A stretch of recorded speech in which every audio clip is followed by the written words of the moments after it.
بسم اللہ الرحمن الرحیم، اللہم صلی علی محمد وعلی آل محمد وبارک وسلم۔ حضور پیر سید جنید شاہ رحمۃ اللہ تعالیٰ علیہ کے کرامات کے سلسلہ میں خوش آمدید۔ سید نور محمد شاہ گردیری، سابق اسسٹنٹ انسپکٹر آف اسکول، ضلع پونچھ، وسطی باغ، پدر سیداں کے رہنے والے تھے۔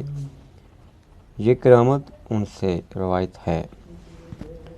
سید نور محمد بیان کرتے تھے کہ حضرت پیر سید جنید شاہ رحمۃ اللہ تعالیٰ علیہ کے بہت سے واقعات لوگوں سے سنے اور خود بھی مشاہدہ کیا، مگر جس واقعہ کے بعد ان کا نقش میرے دل میں گہرا ہوا وہ یہ ہے کہ 1947 سے پہلے ہی محکمہ تعلیم میں سکول میں معلم کا امیدوار تھا۔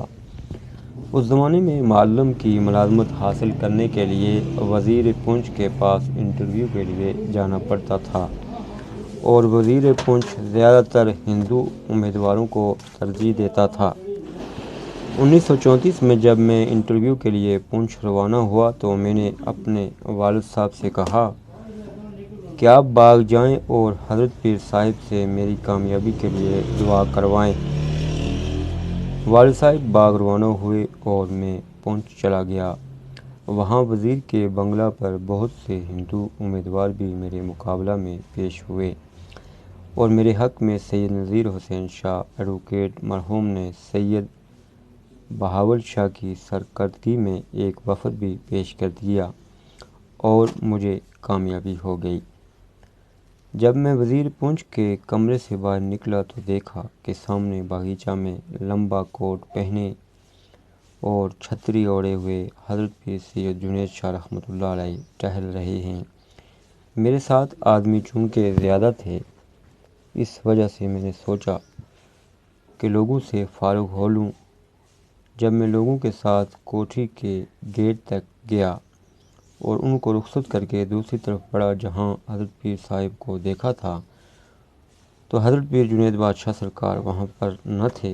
میں نے باغیچے کا کونا کونا چھان مارا، مگر پیر صاحب کا کچھ پتہ نہ چل سکا۔ گھر واپس آ کر جب میں نے والد صاحب سے اپنی کامیابی کا ذکر کیا اور بتایا کہ حضرت پیر صاحب بھی وزیر پونچھ کی کوٹھی پر موجود تھے تو والد صاحب نے کہا کہ ٹھیک، اس وقت تو میں باغ کی مسجد میں ان کے پاس تھا اور وہ تو کہیں نہیں گئے، بلکہ شام تک میں انہی کے پاس رہا۔ اس واقعہ کے بعد میں اس بات کا قائل ہو گیا کہ اولیاء اللہ کے کئی جسم ہوتے ہیں اور وہ بیک وقت کئی جگہ موجود ہو سکتے ہیں۔ پہلے تو میں اکثر لوگوں سے اس قسم کی باتیں سنتا تھا کہ حضرت پیر صاحب بیک وقت کئی مساجد میں نماز پڑھتے دیکھے گئے۔ بعض لوگ کہتے تھے کہ وہ ایک ہی وقت میں باغ کی مسجد میں بھی ہوتے ہیں اور سری نگر کی جامع مسجد میں بھی، اور ٹھیک اسی وقت وہ دلی کی جامع مسجد میں بھی ہوتے ہیں۔ عموماً ایسی خرقے عادات پر یقین نہیں رکھا جا سکتا، مگر میں اس واقعہ کے بعد مجھے یہ ماننا پڑا کہ حضرت پیر سید جنید شاہ رحمۃ اللہ علیہ کو اللہ نے جو رتبہ دیا ہے اس کا کوئی حساب نہیں، اور اس کا احاطہ ہمارے لیے مشکل ہے۔